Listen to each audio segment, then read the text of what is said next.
Hello everyone. आज का ये वीडियो उन लोगों के लिए है जिनको एबीसीडी तो आती है मगर उनको इंग्लिश लिखना नहीं आता, पढ़ना नहीं आता। अब मैं उम्मीद करता हूँ कि अगर आप ये वीडियो देख लीजिएगा तो आपको इंग्लिश लिखना भी आ जाएगा और पढ़ना भी आ जाएगा, बशर्ते कि पूरा वीडियो देखिएगा तब समझ में आएगा। ये वीडियो उन्हीं लोग के लिए है जिनको एबीसीडी आती है मगर इंग्लिश लिख नहीं पाते हैं, इंग्लिश पढ़ नहीं पाते हैं। ये वीडियो उनके लिए है। चलिए ठीक है, तो वीडियो को स्टार्ट करते हैं। सबसे पहले जानेंगे इंग्लिश पढ़ने और लिखने के लिए 3 चीज का आना जरूरी है। वो 3 चीज क्या है मैं आगे बतलाता हूँ। तो इसमें क्या है कि इंग्लिश लिखने और पढ़ने के लिए सबसे पहला जो रूल है, नियम है, वो है हिंदी के व्यंजन वर्ण का अंग्रेजी अनुवाद करना। वो क्या है हिंदी के व्यंजन वर्ण? वो क ख ग घ। हम लोग का शुरुआती जो है पढ़ाई जो है क ख से स्टार्ट होता है हिंदी का, इनका अंग्रेजी में अनुवाद करना, ये चीज का आना बहुत जरूरी है। पहला सीढ़ी है ये। तो चलिए स्टार्ट करते हैं। क है तो इंग्लिश में इसका क्या होगा? के होगा। के से क, के एच से ख, जी से ग, जी एच से घ, एन जी से अंगा। मैं आपको आगे बताऊंगा, लिख कर मैं बताऊंगा कि कैसे लिखना है ये आने के बाद। ठीक है। सी एच से च, सी डबल एच से छ, जे से ज, जे एच से झ, वाई एन से इया, टी से ट, टी एच से ठ, डी से ड, डी एच से ढ और एन से न। ठीक है। आगे चलते हैं। टी से त, टी एच से थ, डी से द, डी एच से ध, एन से न। ठीक है। पी से प, पी एच से फ, बी से ब, बी एच से भ, एम से म, वाई से य, आर से र और एल से ल और भी से वो और डब्ल्यू से भी वो होगा। ठीक है। एस एच से तलव्य श और एस एच से मूर्धन्य स, एस से दंती स, एच से ह, के एस एच से अक्षा, टी आर से तरा और जे एन से ज्ञा। ये पहला नियम है, ये आपको आना जरूरी है। अगर ये आ गया तो फिर इंग्लिश लिखने में बहुत आसानी होगी, मैं आपको बताऊंगा आगे। और दूसरा रूल क्या है? स्वर वर्ण का अंग्रेजी अनुवाद। स्वर वर्ण क्या है? अ आ ई। इसका भी अंग्रेजी अनुवाद आना जरूरी है इंग्लिश लिखने और पढ़ने के लिए। तो क्या है? ए से अ, डबल ए से आ, आई से ई और ई से भी ई होगा। ठीक है।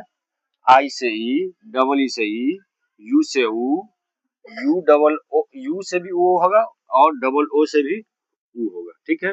ई से ए आई से ए, ओ से ओ, ए यू से औ, ए एन से अन, ए एच से अ। ठीक है। ये 2 रूल कंप्लीट हो गया। ये इसका भी आना आपके लिए बहुत जरूरी है क्योंकि इंग्लिश लिखने में व पढ़ने में इनकी बहुत हेल्प मिलेगी। मैं आपको आगे बतलाता हूँ कैसे इंग्लिश लिखा जाता है ये तीनों रूल के हिसाब से, और कैसे पढ़ा जाता है मैं बताऊंगा आगे। 12 खड़ी के अंग्रेजी अनुवाद, ये इसका भी आना बहुत ही जरूरी है क्योंकि इनके बिना आप इंग्लिश अब लिख नहीं सकते, पढ़ नहीं सकते। तो क्या है? के से क, के ए से का, के आई से की, के डबल ई से की, के यू से कू, के डबल ओ से कू, के ई से के ए आई से कै, के ओ से को, के ए यू से कऊ, के ए एन से कन, के ए से क। ये तीनों रूल को आप याद कर लीजिए, आप दिमाग में बैठा लीजिए, तो आपको इंग्लिश लिखना भी आ जाएगा और पढ़ना भी आ जाएगा। चलिए तो मैं आपको बतलाता हूँ कि जैसे हमको लिखना है कैलाश, कैलाश। अब देखिए यहाँ पर आप ये तीनों रूल के हिसाब से देखिए यहाँ पर कैसे लिखा है कैलाश। तो कै है तो कै का अंग्रेजी क्या होगा? के ए आई से कै, देख लीजिए यहाँ होगा के आई से कै। और ला, एल ए से ला और एस तलव्य श है तो तलव्य श क्या होगा? यहाँ देखिए व्यंजन वर्ण में एस एच से तलव्य श, तो एस एच से तलव्य श, ये क्या हो गया? कैलाश। बहुत इजी है, बहुत आसान है। चलिए एक एग्जांपल और ले लेते हैं। नौशाद, नौशाद। नौशाद। ये क्या होगा देखिए, नौशाद। तो नौ का क्या हो जाएगा, NAU से नौ हो जाएगा, जैसे KAU से कौ, तो NAU से नौ। और शाह, तो शाह का क्या तलब्बे शाह का होगा, SH से तलब्बे शाह, और आश यानी शाह, तो SHA से शाह, नौ शाह, और D से द। क्या हो गया, बहुत इजी है इंग्लिश लिखना। अब पढ़ना है तो हमको क्या करना होगा, देखिए NAU है तो इसको बोलेंगे नौ, SHA से शाह, D से द, तो क्या हो जाएगा, नौ शाद। पढ़ना भी आ गया। कैलाश है तो के आई से कै, तो हो गया कै, LA से ला, एस से स, तो क्या हो जाएगा, कैलाश, कैलाश। पढ़ना भी आ गया और लिखना भी आ गया। ये तीनों की मदद से, ये तीनों का आना आपके लिए बहुत जरूरी है। इन तीनों के बिना आप कुछ नहीं कर सकते। लोग कहते हैं ना कि तीन चीज का आना बहुत जरूरी है, तन मन धन। ये तीन चीज अगर आपके लगन में है तो आप ये हर चीज में आपका सक्सेस हो सकते हैं। बिजनेस हो, चाहे पढ़ाई हो, लिखाई हो, किसी भी काम करने के लिए तीन चीज की जरूरत होती है। वो क्या है, तन मन धन। तो ये तीनों चीज का आना आपके लिए जरूरी है, क्योंकि इंग्लिश लिखने और पढ़ने के लिए इसका आना बहुत जरूरी है। इनके बिना आप इंग्लिश लिख नहीं सकते, पढ़ नहीं सकते हैं, बोलने की गारंटी नहीं है, क्योंकि ये बेसिक चीज है। इंग्लिश लिखना बहुत जरूरी है, इंग्लिश पढ़ना जरूरी है, क्योंकि ये तीनों का आना इम्पोर्टेंट है। और एक एक एग्जाम्पल ले लेते हैं, जैसे बिहार। हम लोग कहाँ रहते हैं, बिहार में रहते हैं, बिहार स्टेट में। तो बिहार लिखना है, इंग्लिश में लिखना है। हिंदी में तो लिख लिए, बाकी इंग्लिश में लिखना है। इंग्लिश में कैसे होगा, BI से बी होगा, ठीक है, और हार, HA से हा, आर से र।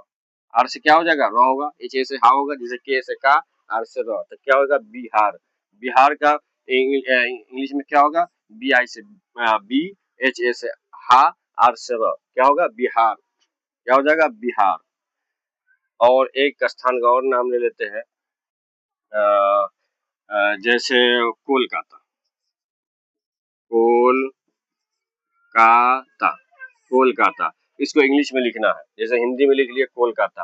अब इंग्लिश में लिखना है तो क्या होगा, के ओ से को, और एल से लो, का, के ए से का, और ता, यानी के ए से का और टी ए से ता, कोलकाता। बहुत आसान है लिखना, कोलकाता।